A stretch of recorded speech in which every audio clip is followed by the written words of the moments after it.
দেখো ফ্রেন্ডস, এগুলা হচ্ছে চাংড়া বলে আমাদের এখানে। এখানে হচ্ছে সুপারি কেটে শুকায় আর কি, শুকানোর পরে বিক্রি করে। তো এই দেখো এরিয়াটা বিশাল বড়, দেখতেই পাচ্ছ বিশাল বড়।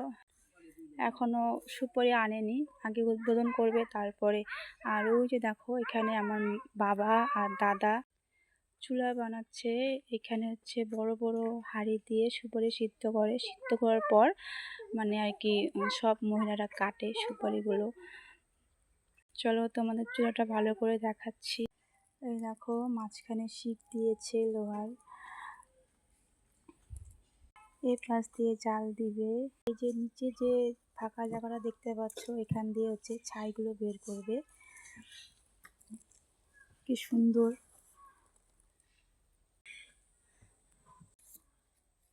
তোমাদের এখানে এরকম চাতাল আছে নাকি আমাকে অবশ্যই কমেন্ট করে জানাবে।